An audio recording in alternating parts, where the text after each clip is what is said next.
Guys, मैं हूं अजीत कुमार शर्मा। मैं आज से आप लोगों को ऑनलाइन टीच करूंगा। मैं ex faculty FIITJEE new era educational hub में from now I am going to teach. कई जो मेरे पुराने स्टूडेंट्स हैं, प्रेजेंट स्टूडेंट्स हैं, या जो मुझे नहीं जानते हैं, वो भी मेरे साथ अब जुड़ सकते हैं इजिली। आप जस्ट लॉग इन कीजिए और न्यू एरा एजुकेशनल हब के साथ जुड़ जाइए। ओके, फ्रॉम पहला टॉपिक जो हम लोग स्टार्ट करेंगे वो कॉम्प्लेक्स नंबर से करेंगे। ठीक है,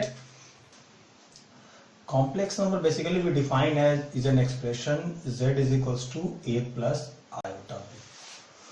हम लोगों ने यहाँ दो टर्म यूज किया, एक a और एक b। a और b, ये जो दोनों टर्म आप देख रहे हो, these both terms are basically real numbers.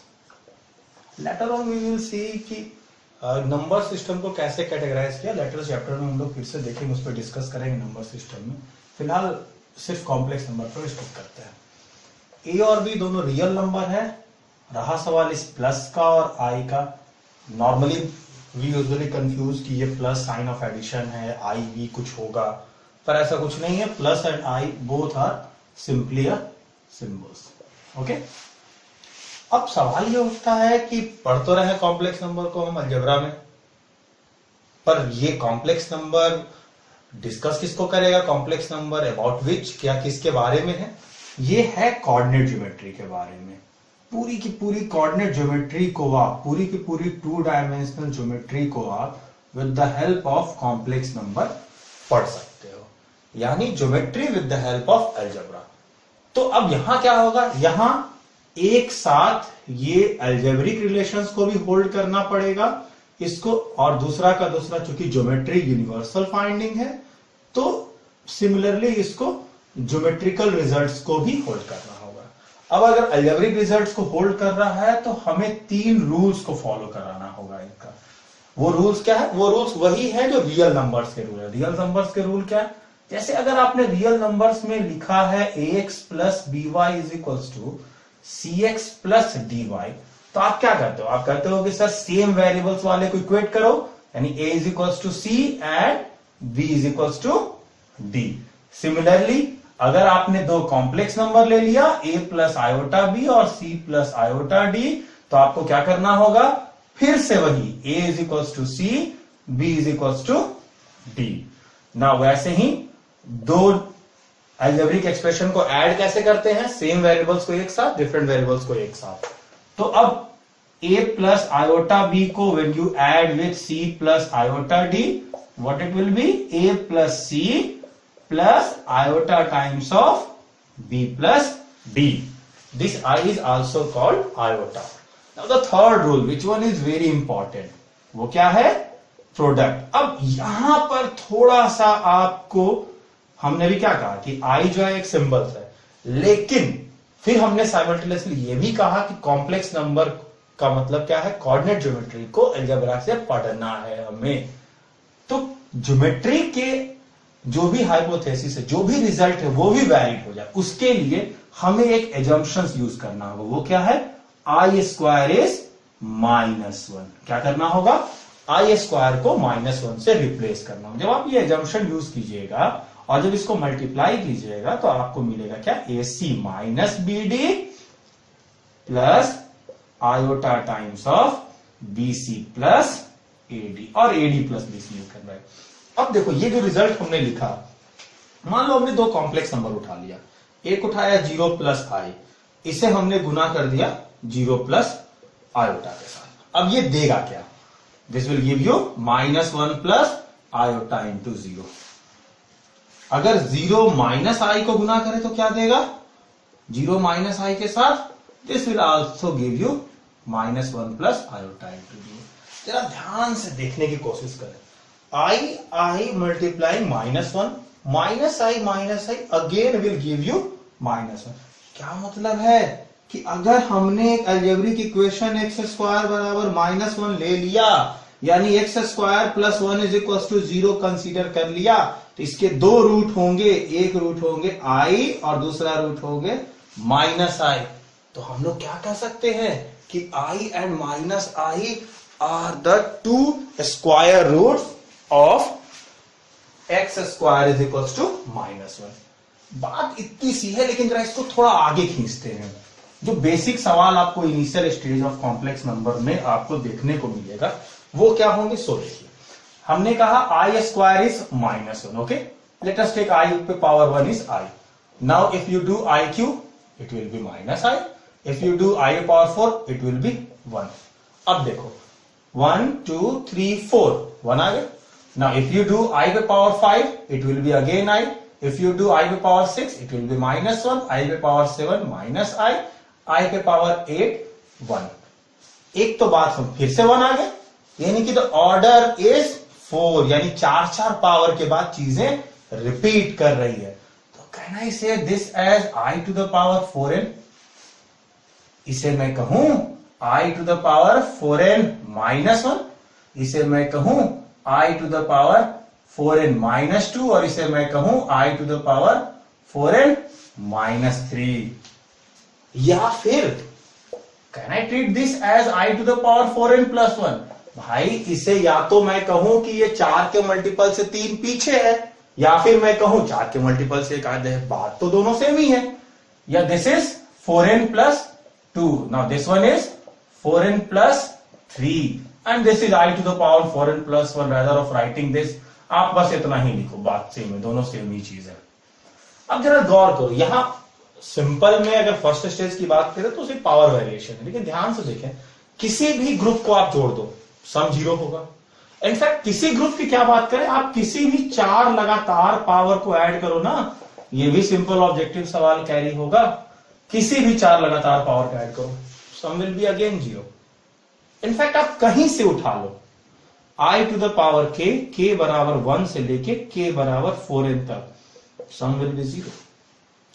यही नहीं, अगर आपने I to the power k लिखा, k बराबर अल्फा से लेकर के k बराबर, अब ये ध्यान रखना है टोटल नंबर ऑफ टर्म्स, क्या अल्फा +4n लिखूं या अल्फा +4n -1? ऑब्वियसली आप जरा सोच के देखते हैं, कंफ्यूजन यहां हो सकता है।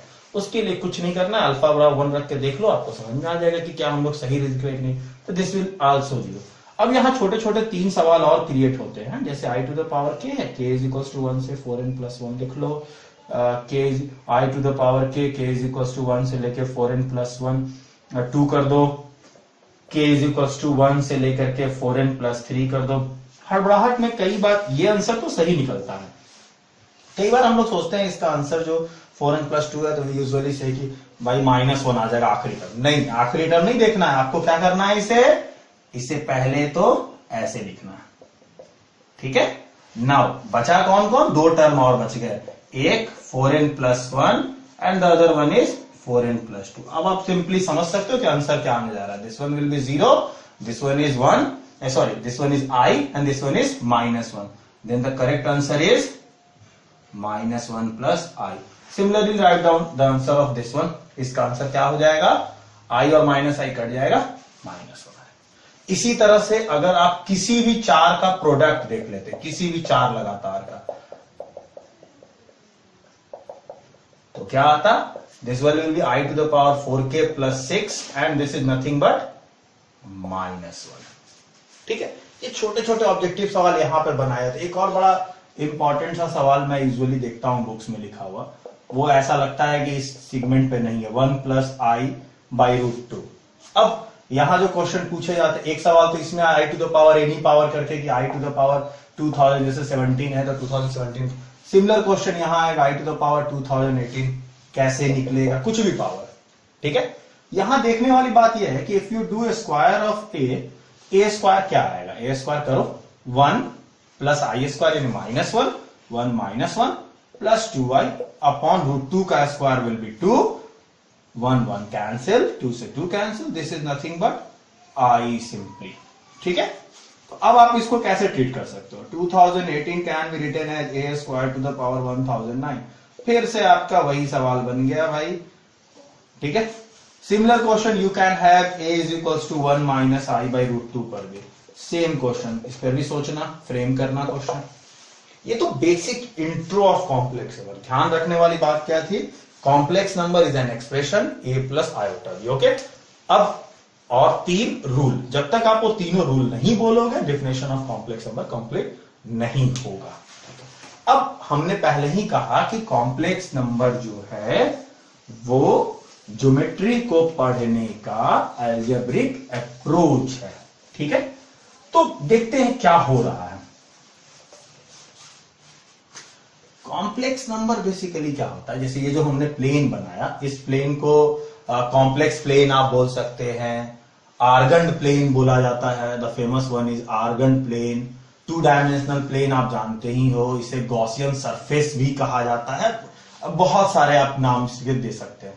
कोई भी जैसे पॉइंट हमने लिखा P, अब इस पॉइंट पर जरा गौर करो, इसके एक x कोऑर्डिनेट होगा और इसका एक y कोऑर्डिनेट होगा। ठीक है, अब इसे ही एक दूसरे तरीके से, यानी अलजेब्रिक अप्रोच क्या है, sorry, a plus iota b।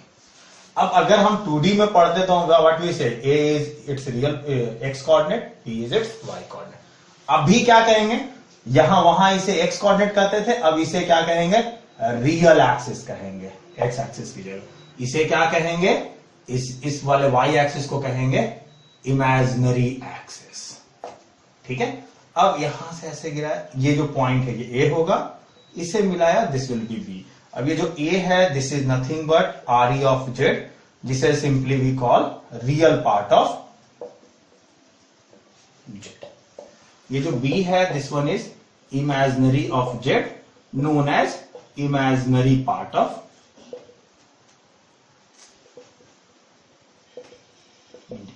ठीक है, क्लियर हुआ। अब दो पार्ट, नॉर्मली जब कोऑर्डिनेट ज्योमेट्री में इस बात से बहुत ज्यादा अंतर नहीं पड़ता है कि point is on x axis y axis, पर यहां अंतर है अगर नेमिंग आता है, डिफिनेशन। जैसे ए आपका अगर मान लो b0 हो गया, b0 का मतलब क्या है, इमेजिनरी पार्ट ऑफ z0 हो गया। अगर इमेजिनरी पार्ट ऑफ z0 हो गया, यानी z जो है आपका कहां लाई कर रहा है, लाइज ऑन रियल एक्सिस।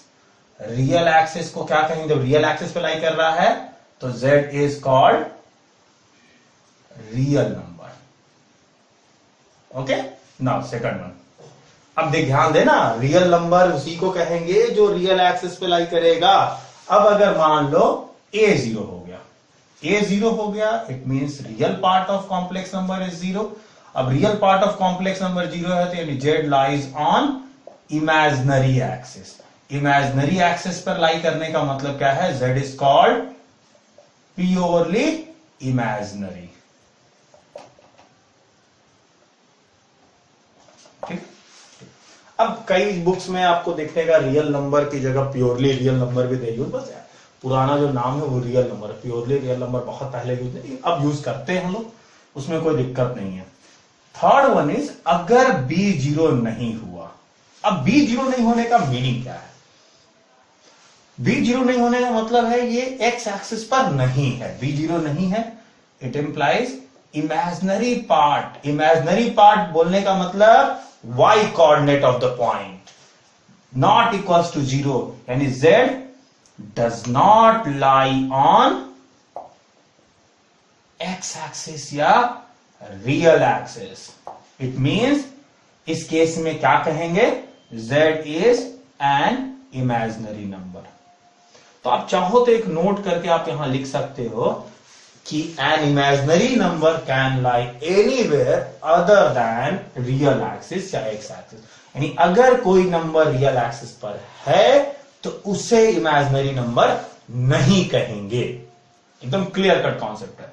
तो यहां पर एक सिंपल सी बात अक्सर बच्चे कंफ्यूज कर जाते हैं कि क्या हम can every purely imaginary number is also an imaginary number. एक झटके में सवाल हमारा यही आता है कि हाँ कहेंगे, पर यह स्टेटमेंट गलत है अगर ट्रू फॉल्स का सवाल में पूछा जाए तो। क्यों? सिर्फ एक पॉइंट के कारण। वो पॉइंट कौन सा है? ऑरिजिन।